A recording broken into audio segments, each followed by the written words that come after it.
there's also you're being inundated with everything that is wrong all over the world at one time. Yes.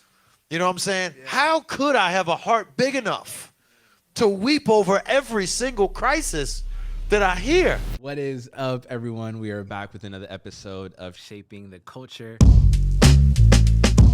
Now, let's just get to it. The whole secular sacred divide. There is no distinction in the scriptures.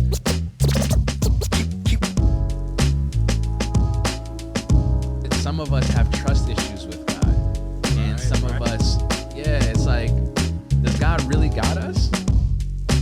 You can't engage the culture with the gospel that first has not engaged you. Like, you know how people are like, oh, that's just who I am. Nah. Keep. Drop the mic. Drop the mic. Drop the mic. Shaping the code. I just wanted to ask about apathy. I think it's pretty easy to be, I don't know. I just feel like a lot of things I watch, I observe people, I look at myself. A lot of the times I've done a lot of introspection throughout my past 2 years. I have a hard time believing a lot of things. I have a personal relationship with God, and I'm like, hey, I shamefully walked back, but like that's between me and Him.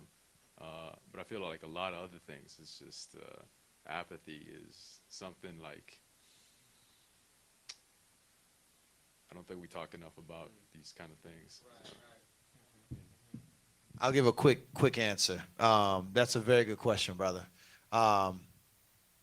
Real quick. So first thing I'd say is apathy, particularly when we're staring at the face of something that we know we should care about and we don't. That's a spiritual issue. So I think number one, and Lord, you're talking to me here. We got to be people that are praying.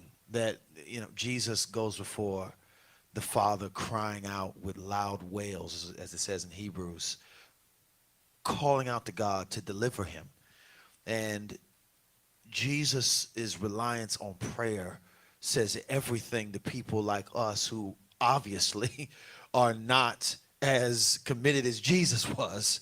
If he needed to be someone so dependent on prayer, so do we. I mean, how much more do we need to be?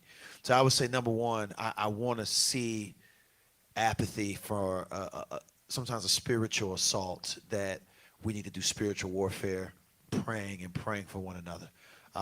Because let's just be, you got these three ideas of a well-formed Christian. Is their orthodoxy, what they believe, their orthopraxy, what are the things that y'all say y'all practice, and there's orthopathos, which is I want to also feel right.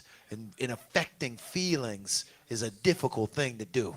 Yes. So I need God all on that. Second thing I'll say real quick to that, bro, is we got to take care of our bodies, man. I think that we sleep on how much our lack of caring about what we consume, caring about how much we're sleeping, the lack of exercise, the lack of taking supplements, particularly living in America, eating food that is, the FDA has approved all kind of crazy stuff that is doing weird things to our bodies, not doing our best to take care of our temples. That has a spiritual effect on you. You'll find yourself, if people talk about being hangry, you know what I'm saying? I'm hungry, I'm getting mad. Because there's actually a connection between what's going on with you physically and how you engage in things that are spiritual.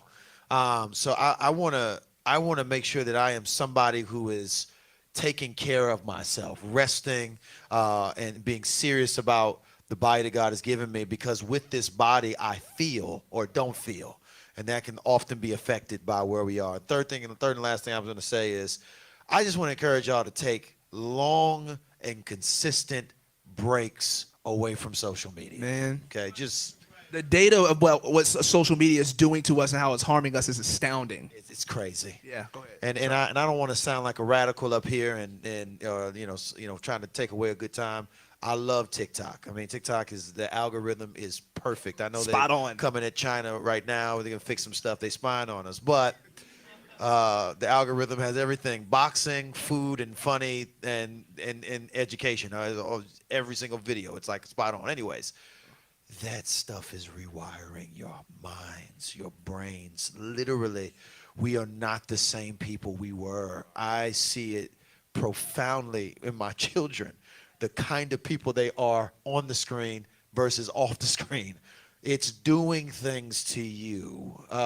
You step into a hostile. It's not a social media is not a neutral playing field where you can make it what you want it to be. No, there's an agenda. You are being shaped by it, where you compete and compare, and it's oftentimes not serving who we want to be.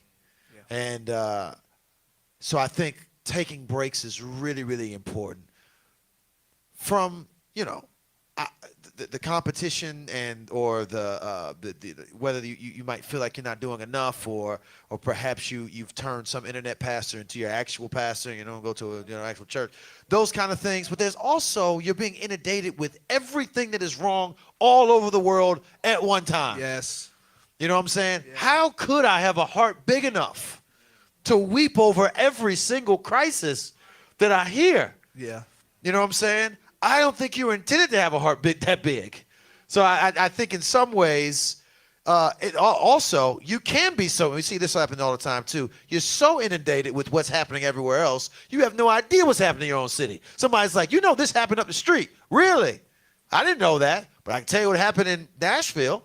Right. You know what I'm saying? So I also think that terrestrial, real life, I'm around people that builds compassion and empathy because it's in real time.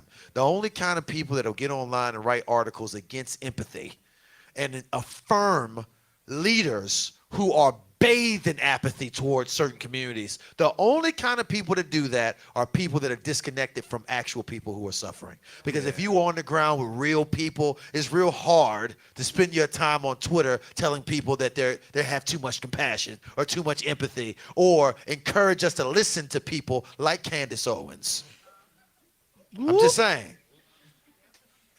Who certainly isn't stirring a heart of compassion and empathy and care for neighbor, but affirming you in your already apathetic view. So I think it's good for us to be on the ground in real time with in the terrestrial.